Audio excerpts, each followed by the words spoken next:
Saudaraku, banyak anak-anak Tuhan yang berpikir bahwa dia dilayakkan karena perbuatan baik yang dia lakukan kepada Tuhan.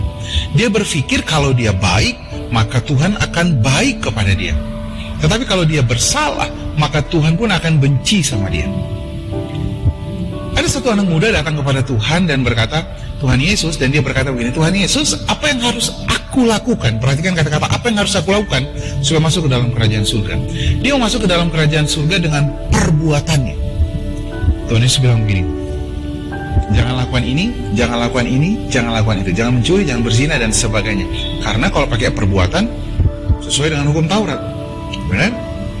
Lalu, dia bilang, sejak kecil aku tidak pernah melakukan itu. Di ayat terakhir dikatakan begini, kamu kurang satu, jual semua hartamu. Hukum Taurat itu sempurna, saudara. Jika diberikan kepada manusia yang tidak sempurna, kita pasti gagal. Anak muda ini pun pergi meninggalkan Tuhan dan tidak jadi mengikut Tuhan Yesus. Jangan andalkan perbuatanmu, saudara, karena semua manusia telah jatuh di dalam dosa. Roma 3 ayat 23 berkata, semua manusia telah berdosa dan telah kehilangan kemuliaan Allah. Kamu telah berdosa. Kapan kita melakukan dosa? Yesaya 51 berkata, Mazmur 51 ayat 5 berkata, sesungguhnya dalam kesalahan aku diperanakan, dalam dosa aku dikandung ibuku. Bayi pun sudah berdosa. Sejak kita ada di kandungan ibu kita sudah dikandung di dalam dosa. Dari mana dosa bayi itu? Roma 5 ayat 12, sebab itu sama seperti dosa telah masuk ke dalam dunia oleh satu orang. Siapa itu? Adam. Dan oleh dosa itu juga maut. Demikianlah maut itu menjalar kepada semua orang, karena semua orang telah berbuat dosa. Jadi Roma 3 ayat 23 yang berkata, semua manusia telah berdosa, diterjemahkan di dalam Roma 5 ayat 12 yang berkata, dosa itu menjalar, maut itu menjalar dari Adam kepada semua orang. Itu sebabnya semua orang telah berdosa. Jadi kalau saudara datang kepada Tuhan mengandalkan perbuatan baikmu, hey, sadarkah kamu bahwa sesungguhnya kamu orang berdosa? Lalu apa dong yang harus kita lakukan? Kan saya sudah berdosa. Firman Tuhan katakan seperti ini, Roma 5 ayat 15, tetapi kasih karunia Tuhan tidaklah sama dengan pelanggaran Adam.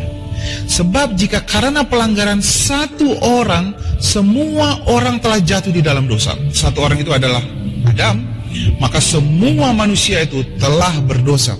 Sekarang dikatakan ini, jauh lebih besar lagi kasih karunia Allah dan karunia-Nya yang dilimpahkannya atas semua orang karena satu orang.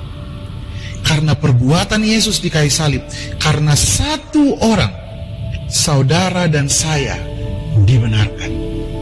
Bahkan dalam Roma 5 ayat 18 dan 19 dikatakan begini, sebab itu sama seperti oleh satu pelanggaran, semua orang beroleh penghukuman. Satu pelanggaran, siapa? Adam, semua orang harus dihukum. Tetapi oleh satu perbuatan kebenaran, siapa itu? Yesus yang melakukannya. Oleh orang beroleh pembenaran untuk hidup.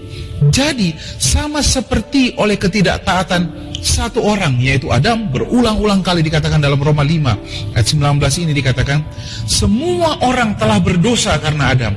Demikian pula oleh ketaatan satu orang, semua orang menjadi orang benar. Saudara dan saya dibenarkan bukan karena perbuatan baikmu. Jangan banggakan perbuatan baikmu, karena perbuatan baikmu itu, jika kita banggakan di hadapan Tuhan, itu seperti kain kotor, kata firman Tuhan. Kain yang najis, pembalut head bagi wanita, itu kain yang najis. Jadi kalau saudara datang kepada Tuhan mengandalkan kebaikanmu, Tuhan bilang, Tuhan tidak memandangmu.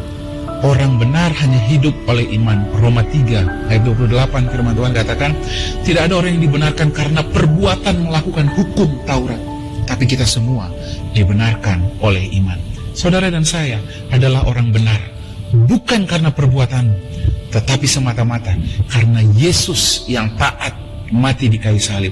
Karena perbuatannya yang benar, kita dibenarkan menjadi orang benar. Jadi saudara, datanglah kepada Tuhan, bukan membawa perbuatan baikmu, tetapi bersyukur karena perbuatan baik yang Yesus lakukan di kayu salib. Tuhan memberkati kita semuanya.